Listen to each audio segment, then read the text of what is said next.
Count money, man. Stack riches. Try and told him I'm a beast, bud. What's up, gang? Welcome to another episode of the GRINDcast. Get ready.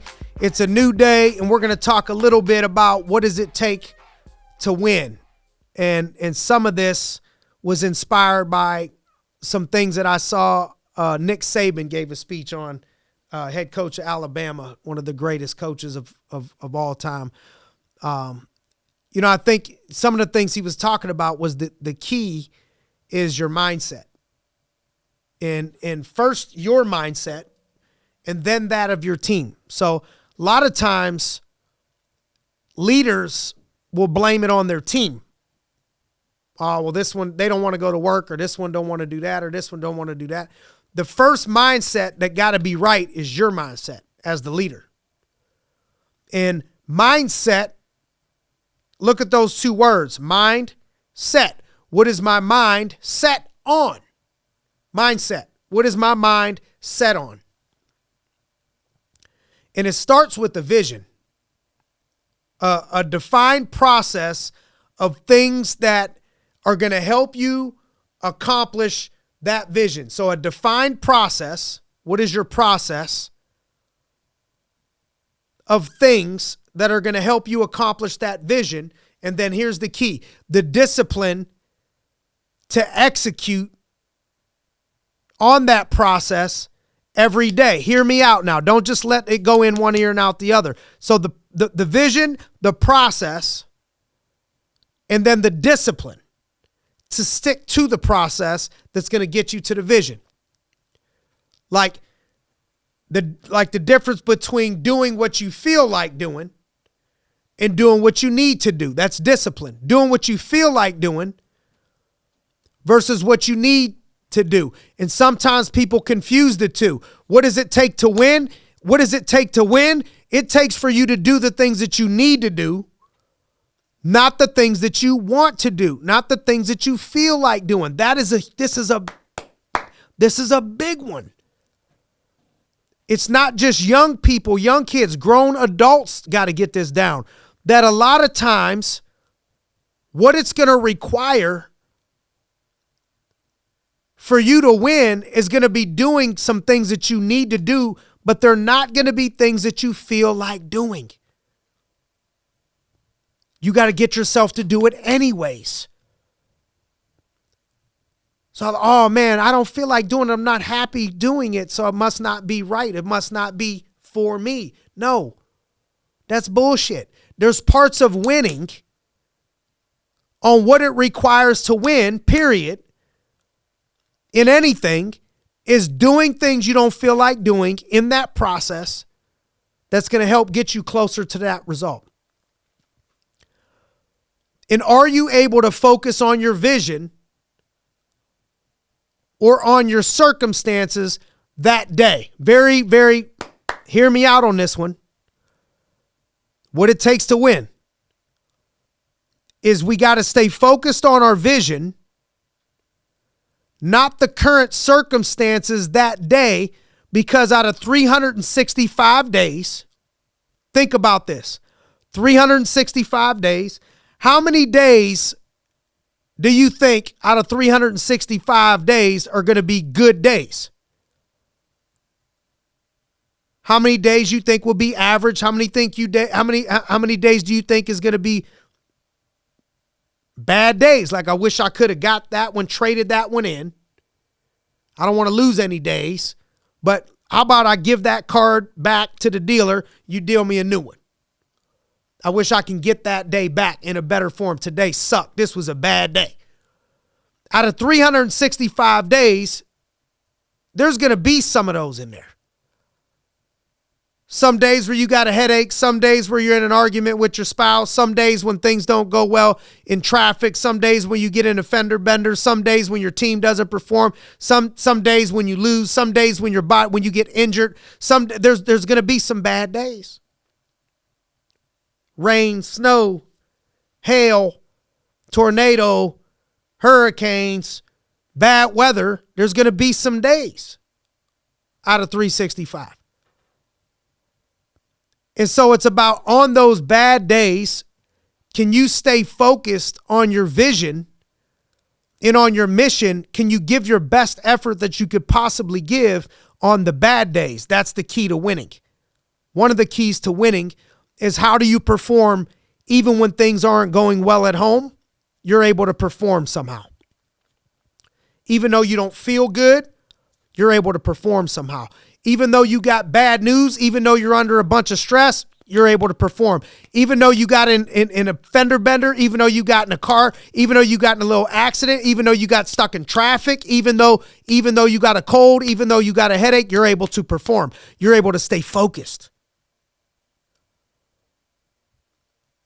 Because the higher you climb, the more disciplined you're going to have to be, the more you're not going to be able to give into your emotions because you're going to have to make the right choices.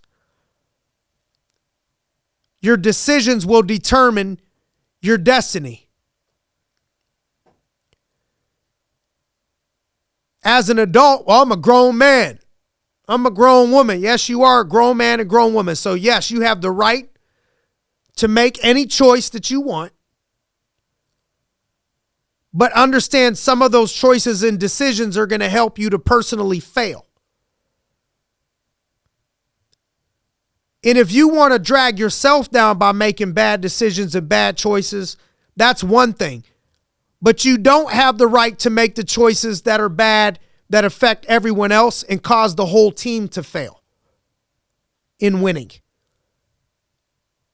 So what does that mean? It means in leadership, I just had a dude turn 21 years old today in my office, and he's a stud. Shout out, happy birthday, Braden. And I'm like, man, I text him happy birthday, but I spent 10% of the text telling him happy birthday, 90% of the text telling him, even though you're only 21, you can't do only 21-year-old shit. Heavy is the head that wears the crown. It's easy to, it's hard to climb the mountain like you have, but it's easy to fall off. You want to make grown man money, you got to act like a grown man. You might need to act 31 or 41, not 21, but happy birthday. Because when you're in leadership, when you climb, you have a right to make bad decisions. But if you want to be in leadership, you want to be at the top, you don't have the right to make bad decisions that are going to affect the rest of the team negatively.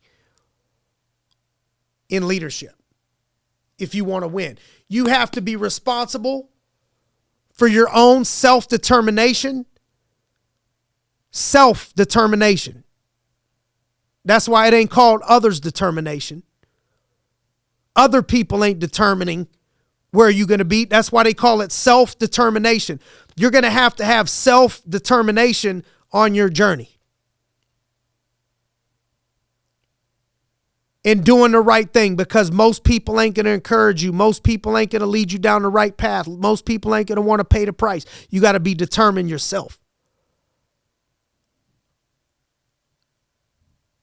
And understand no matter what role you play, you're playing a role on your team, that the individual makes the team what it is. The team is made up as a bunch of individuals. It's the whole, if you want to make the country a better place, start with yourself. Start with the man in the mirror, Michael Jackson. You want to make a change, can't change you, but there's probably some changes I need to make. You know, I remember I seen Michael Jordan say, he made me laugh when he said it. You know, they said there's no I in team. He said, but there's an I in win. Sometimes I just had to ball hog and take over. But I stands for individual. There's no I in team, because it's not about any individual. It's about how are the things that you're doing and decisions that you're making affecting the whole team. And so ask yourself, in order to win, what does it take to win? In order to win, ask yourself, what sacrifices is it going to require? I know most of you won't do it, but I think you should write it down. Like, ask yourself, what do I want? Here's my goal. What is it going to take for me to win? And then I want you to write these things down. What am I going to sacrifice? What skills am I going to need to develop in myself in order to win? What obstacles may I have to go through? How am I going to handle obstacles when they come?